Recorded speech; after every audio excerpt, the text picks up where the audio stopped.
Pag-usapan po natin itong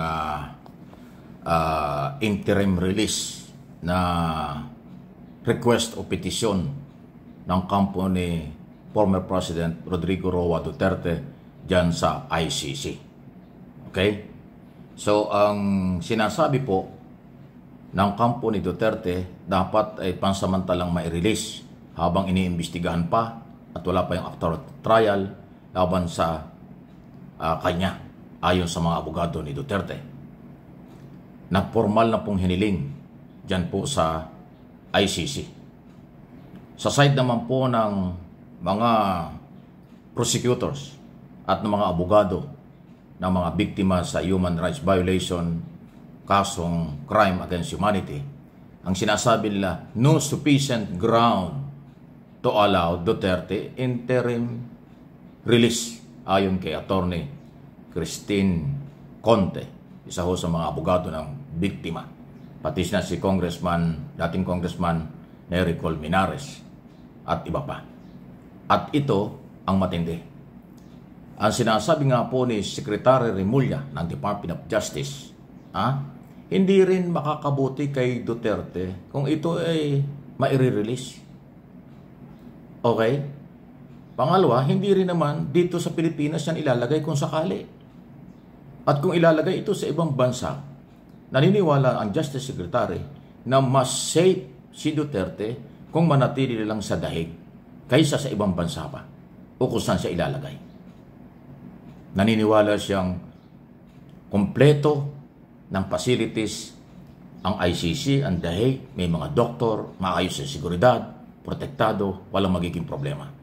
Pag-anya sa ibang bansa nilagay ito kung sakali hindi nakakasiguro sa kanyang seguridad, kaligtasan sa kung ano-ano. Maaaring may katuwiran, hindi man ho binanggit ni Remulla kung anong ibig sabihin. Ay, alam naman natin. Si Duterte ng presidente ito ay napakaraming inaway ng mga puti at iba't ibang mga bansa sa mundo. China nga lang ang kinaibigan nito at saka Russia, di ba? Pero marami mga bansa sa mundo ang inaway nito. Kung ito'y mapupunta dun sa mga member ng ICC na mga bansang inaway niya before, nasaan ang security? Di ba? Hindi naman pananakot. Baka nga mapahamak. Palagay kung may punto itong si Remulla na mas manatili na lang sa dahil habang tinatrial ang kaso, habang wala pang trial, at ang kaligtasan ay nakakasiguro. Anong inyong masasabi niyan? Okay? Balikan natin ang mga galaw nitong mga Duterte. Una, kanilang kinu-question yung pagkaka-aresto at labas ng warrant of arrest dahil hindi daw ho tama. Kidnapping daw ang ginawa ng Philippine government at illegal daw yung pagkakahuli at pagkakadala sa ICC. Yan ang sinabi nila on record sa International Criminal Court. Sumunod, nag-petition sila na dapat daw ay mag-inhibit yung dalawang Senate, yung dalawang ICC judges dahil bias daw ito. Hindi daw makakakuha ng parehas na maging neutral para ho kay Duterte. Yan ang mga move ng abogado ni Duterte. Pangatlong petisyon, kinontra yung pagtanggap ng maraming dokumento, ebidensya at testigo laban kay Duterte. Hindi rin po pinayagan ng ICC. Direject din yung petisyon.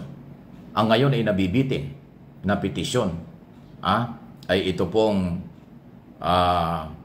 petition for jurisdiction. Wala daw jurisdiction ang ICC. Okay? Ayan po yung hanggang ngayon hindi pa nagdidesisyonan. So yan ang mga galaw ng mga abogado ni Duterte.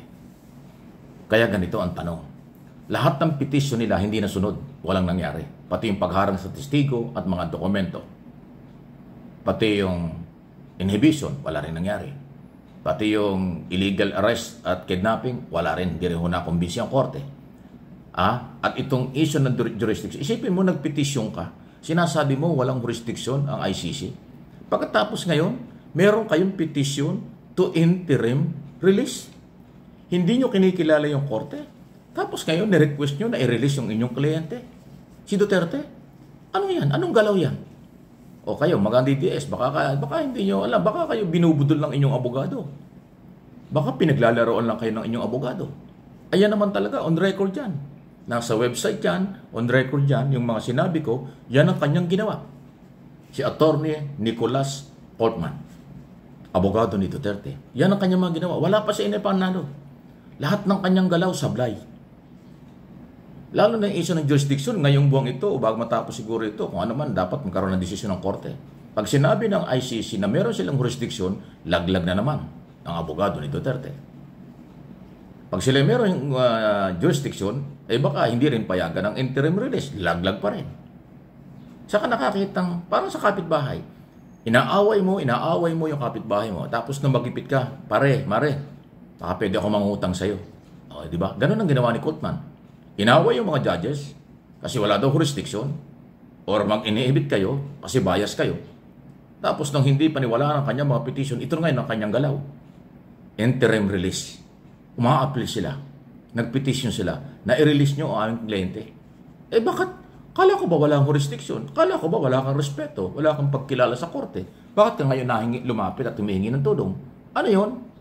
Ayan. Alam ba nyo yan, mga DDS? Baka hindi. Baka nilalagay kayo sa tsubibo ng inyong abogado. Baka pera-pera lang yan. Delikado.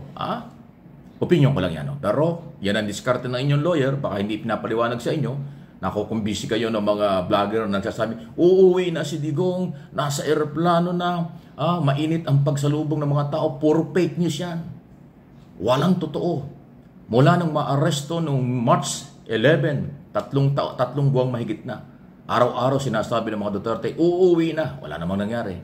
Paparating na, wala nang nangyari. Sa kanya ng aeroplano, hindi na nakarating. Di ba ilang beses sinabi, sa kanya ng aeroplano, pauwi na. Puro fake news kasi kayo. Pinaglululoko niyo yung sarili niyo at inyong mga followers. Yun namang inyong mga followers tuwa, ay salamat, uuwi na si Digong. Ay salamat, sakay na ng aeroplano. Ay salamat, makikita na namin. Puro fake yan. Nandun. Yung mga nagsasabi, hindi nga nila nakikita ng personal eh. Yung mga politiko na nagpuntahan dun sa daig, hindi na nakita si Duterte. Ang nakita nila picture. Yun ang kailang pinagkakaguluhan, picture ni Digong. Hindi sila allowed dun sa kulungan. Ang pinapapasok doon si Sara lang at yung mga kapatid, yung pamilya lang. Ganun lang. O di ba? Nagpapapaniwala kayo kasi sa gimmick, uuwi na, nakasakay na, ay, puro kalokohan yan. Ito ang galaw ng inyong abogado, sabit eh. Alahong nangyari-yari pa eh. Puro sablay. Balikan nyo yung aking sinabi. Balikan nyo itong bidyong ito para maintindihan nyo. Trabaho lang ito, walang personalan. Issue lang ito dahil on record naman.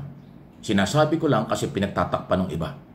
Ayaw sabihin ng katotohanan. Ito yung katotohanan.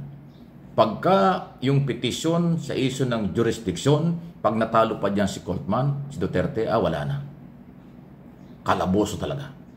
Kasi yun yung pinakamabigat na petisyon niya. Kino-question niya na yung authority, jurisdiction ng korte. Pag sinabi ng korte, no, meron kaming jurisdiction, meron kaming authority sa iyong kliyente. Tapos ang maligayang araw, yari si Duterte. Masaya si Coltman kasi nabayaran na yan at saka kumikita na yan eh. Lahat ng kanyang petition at galaw, sabit. Nakasira pa. Ginalit pa nga yung judge eh. Malaya po kayo. Please like and share para malaman nyo ang lahat ng totoo at kung anong katotohanan. Wala tayong pagtatakpan dito. Wala naman tayong interest na iba rito kung hindi sabihin ng katotohanan, katarungan para sa bayan.